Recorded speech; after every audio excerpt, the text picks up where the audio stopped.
Haleluya, haleluya. Ketemu lagi dengan saya, Pendeta Joel Nababan. Ya, tentunya masih dalam suasana Paskah. Ya, semangat Paskah ya masih melingkupi setiap kita pribadi lepas pribadi. Nah, saudaraku yang dikasihi Tuhan Yesus Kristus, kalau kita hitung-hitung mulai dari kebangkitan Tuhan Yesus dari antara orang mati sampai saat ini, berarti sudah 10 hari Yesus bangkit dari antara orang mati. Nah, sesudah Yesus bangkit dari antara orang mati, kira-kira Tuhan Yesus kemana? Yesus lagi ngapain? Bahkan dikatakan kebenaran firman Tuhan bahwa Yesus ya, mulai dari kebangkitan sampai nanti dia naik ke surga, 40 hari dia ada di muka bumi ini sebelum dia naik ke surga. Lalu pertanyaannya adalah, dalam rentan waktu yang demikian panjang selama 40 hari ya, Yesus ngapain saja? Apa saja yang dikerjakan oleh Tuhan Yesus ya. Oke. Nah, berhubungan dengan itu, saudaraku yang dikasihi Tuhan Yesus Kristus, kita akan sama-sama buka Alkitab kita. Ya, ini satu peristiwa ini yang dikerjakan oleh Tuhan Yesus ketika dia sudah bangkit dari antara orang mati. Dalam Lukas pasal yang ke-24 ya, ayat 13 sampai dengan ayatnya yang ke-32. Sekali lagi, Lukas pasal 24 ayat 13 sampai dengan ayatnya yang ke-32. Kalau sudah ketemu, katakan haleluya. Karena ayat firman Tuhan ini demikian panjang ya, tetapi semuanya tidak akan saya baca, hanya beberapa ayat saja nanti saya akan baca ya. Sekali lagi, Lukas pasal 24 ayat 13 sampai dengan ayat yang ke-32. Saya akan baca ayatnya yang ke-21. Padahal kami dahulu mengharapkan bahwa dialah yang datang untuk membebaskan bangsa Israel. Tetapi sementara itu telah lewat 3 hari sejak semuanya itu terjadi. Sekali lagi, padahal kami dahulu mengharapkan bahwa dialah yang datang untuk membebaskan bangsa Israel. Tetapi sementara itu telah lewat 3 hari sejak semuanya itu terjadi. Nah, saudaraku yang dikasihi Tuhan Yesus Kristus, seperti yang saya katakan tadi, bahwa hari ini kalau kita hitung mulai dari hari Paskah ataupun kebangkitan Tuhan Yesus Kristus dari antara orang mati, berarti sudah ada 10 hari Yesus bangkit dari antara orang mati. Nah, apa yang sudah kita baca dalam firman ini adalah satu peristiwa di mana Tuhan Yesus menampakkan diri kepada murid-muridnya. Jadi selama 40 hari Yesus pasca kebangkitan Yesus dari antara orang mati sampai kepada kenaikan ke surga, ada rentan waktu 40 hari Yesus menampakkan dirinya kepada para murid-murid ya. Berulang-ulang kali Yesus menampakkan diri kepada para murid-murid. Nah, saudara yang dikasihi Tuhan Yesus Kristus, di dalam pembacaan kita ini diceritakan tentang murid-murid ya.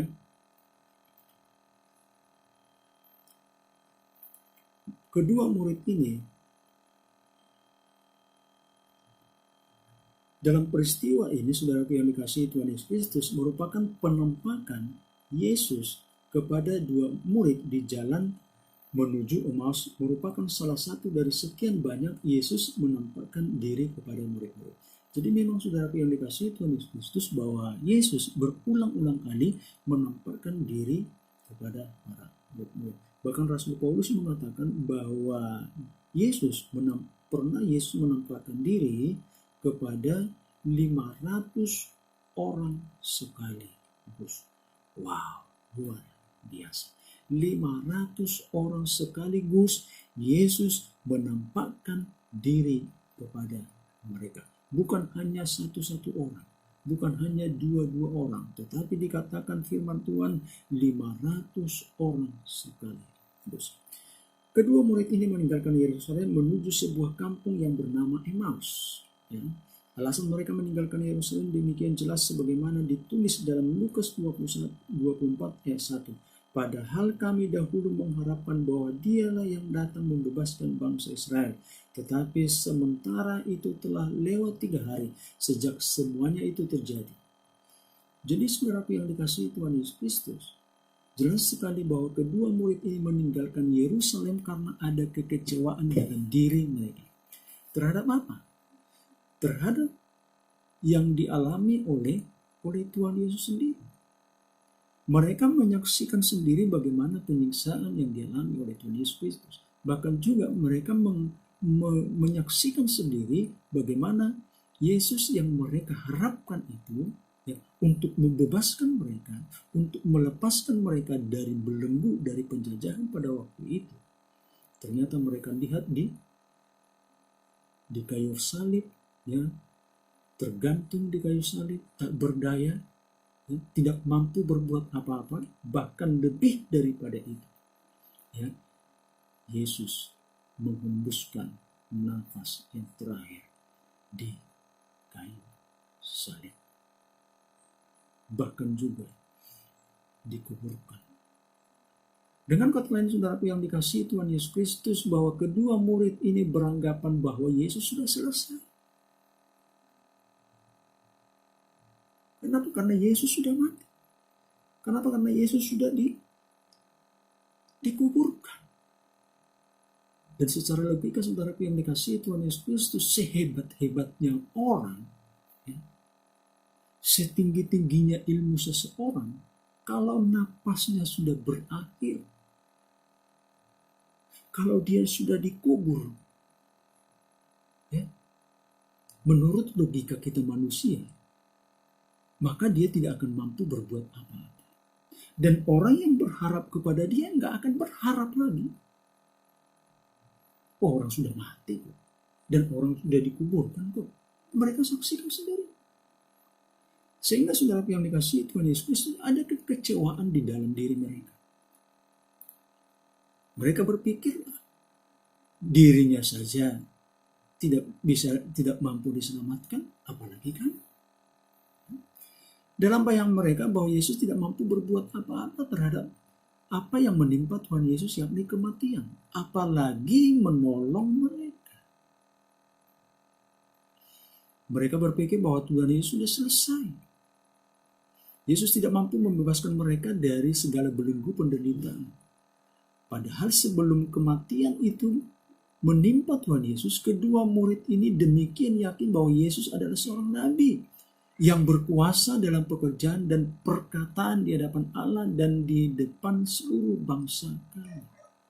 Mereka sangat yakin saudaraku bahwa Yesus itu adalah seorang nabi, bahwa bahkan mereka juga percaya bahwa Yesus itu mempunyai kuasa untuk melakukan sesuatu bahkan juga di hadapan Allah dan juga di hadapan mereka.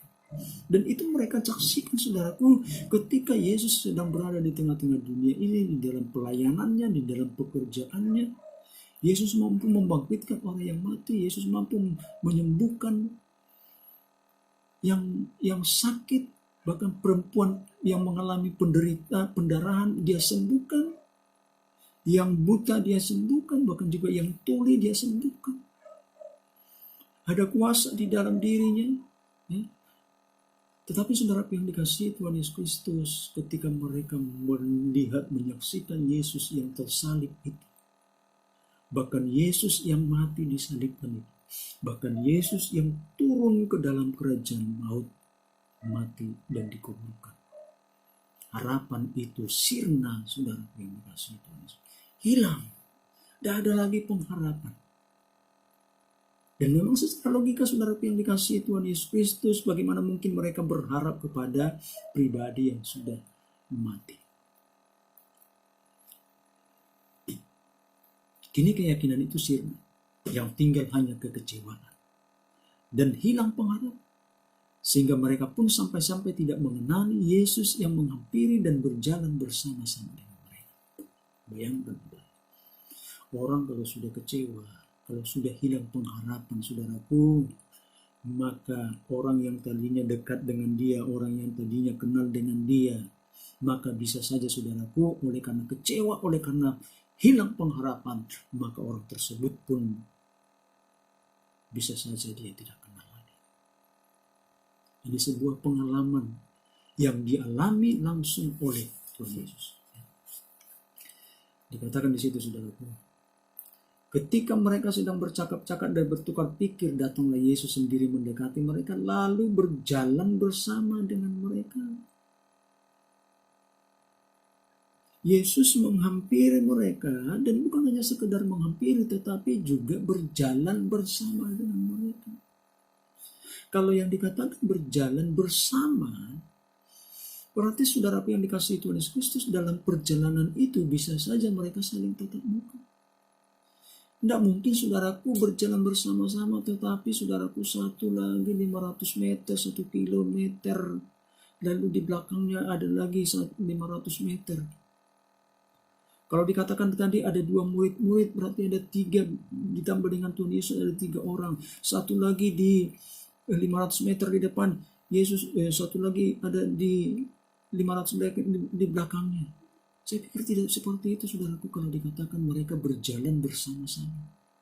Bisa saja, saudaraku, mereka berjalan bersama-sama berarti beriringan, saudara. Dan pasti, saudaraku yang dikasihi Tuhan Yesus Kristus, ketika mereka berjalan bersama-sama itu, seperti yang dicatatkan di dalam Alkitab, dikatakan ada komunikasi di antara mereka.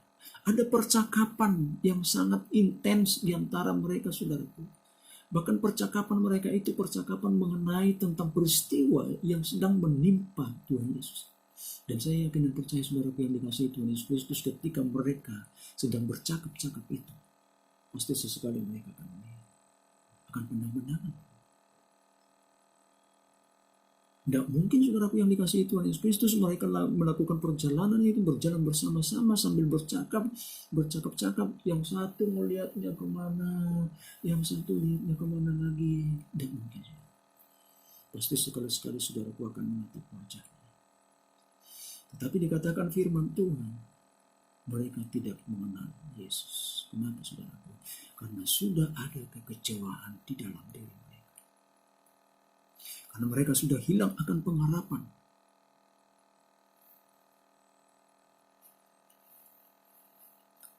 Saudaraku yang dikasihi Tuhan Yesus Kristus, kalau kita berbicara tentang kekecewaan, kekecewaan itu bisa datang dari mana saja.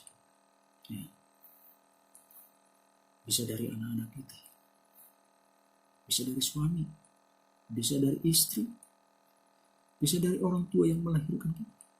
Bahkan juga bisa dari sesama kita, anggota jemaat. Bahkan kita juga bisa kecewa terhadap gereja, kecewa terhadap pemerintah, bahkan kecewa terhadap siapa? Terhadap hamba-hamba Tuhan, terhadap para pendeta. Bisa saja kita kecewa, saudara. Saudara juga perlu tahu, tidak sedikit juga manusia kecewa kepada Tuhan.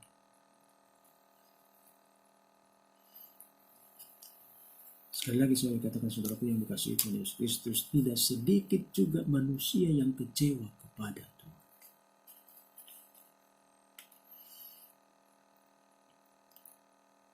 Ketika dia berdoa kepada Tuhan, mungkin dia berdoa sungguh-sungguh kepada Tuhan. Mungkin dia berdoa dengan segenap hatinya kepada Tuhan, dan dia sambil menangis bercucuran air mata. Dari kedua telapak matanya bercucuran air mata, saudara. Saking apa? Saking dia seriusnya berdoa, meminta kepada Tuhan, meminta, bergumul kepada Tuhan. Tetapi saudaraku yang dikasihi Tuhan Yesus Kristus, ditunggu sekian lama, apa yang dia harapkan, apa yang dia doakan, tidak kunjung datang, saudara. Sehingga ia pun mulai bertanya dan bertanya kepada Tuhan. Tuhan, Kenapa tuh? Apa salahku tuh? Apa dosaku tuh? Saya sudah berdoa. Saya bergumul dengan sungguh-sungguh. Bahkan saya berdoa puasa. Tetapi kenapa Tuhan tidak menjawab doa saya? Saya kecewa, saudara. Iya, bisa kecewa. Nah, oleh karena itu, karena dia kecewa, lalu dia meninggalkan Tuhan. Dia tidak datang lagi ke gereja. Dia tidak datang lagi ke bukti. Dia tidak berdoa lagi. Dia tidak baca Alkitab lagi, saudara yang dikasihi Tuhan Yesus Kristus.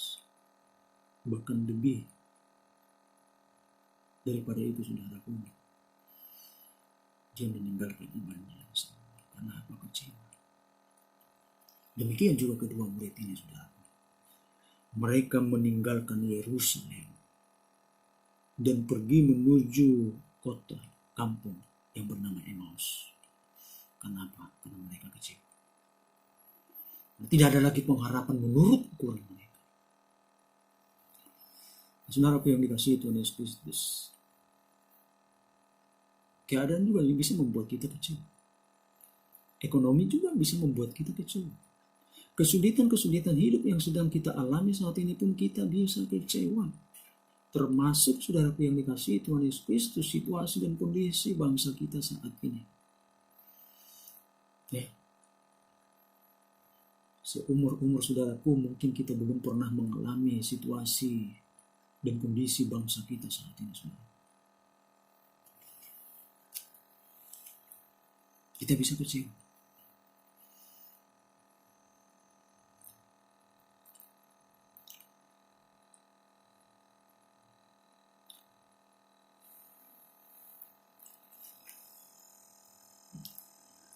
Persoalan yang demikian berat dihadapi oleh bangsa-bangsa. Bahkan kita pun menjerit, menangis oleh karena keadaan ini. Bahkan kita berdoa kepada Tuhan supaya apa? Situasi yang saat ini segera berlalu. Doa-doa yang kita naikkan seolah-olah tidak mampu menembus, menggerakkan tangan Tuhan yang Maha Kuasa itu. Menggerakkan belas kasihan Tuhan.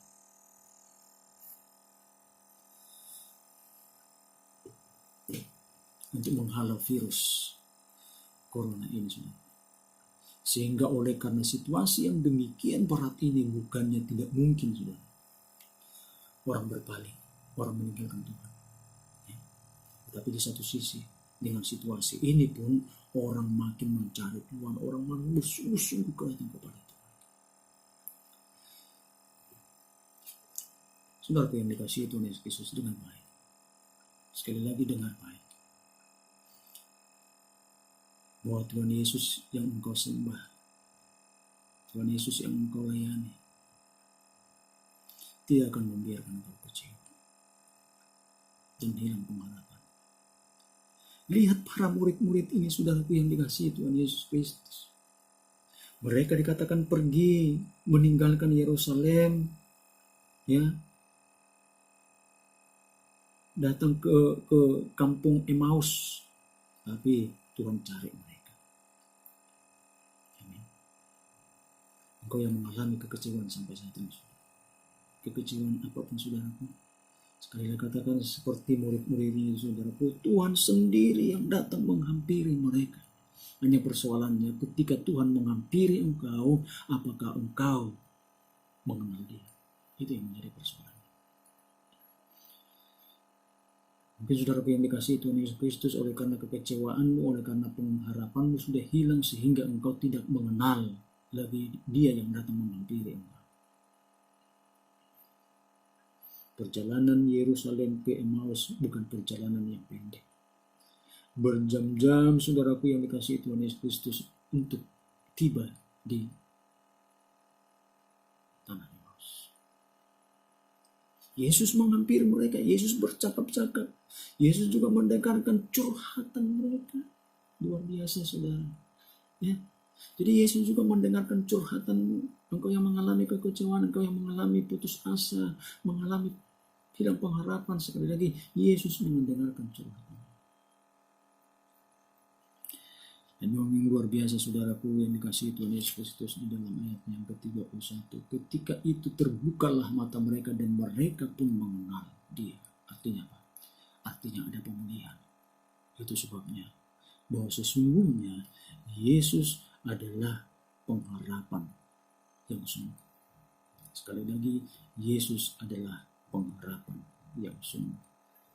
Dia sudah bangkit. Dia sudah hidup. Ada satu lagu pujian mengatakan sebab Dia hidup pada hari esok. Sebab Dia hidup, ku tak gentar, karena ku tahu Dia pegang hari esok. Dia pegang hari esok. Dia pegang masa depan. Dia pegang pengharapan. Itu sebabnya saudaraku yang dikasihi Tuhan Yesus Kristus, mari semakin sungguh-sungguh datang kepada Tuhan. Mari semakin giat datang kepada Tuhan. Saudaraku yang dikasihi Tuhan Yesus Kristus, saya tidak akan berpanjang dengan firman Tuhan, tetapi renungkan kebenaran firman Tuhan ini, bahwa Yesus adalah pengharapan.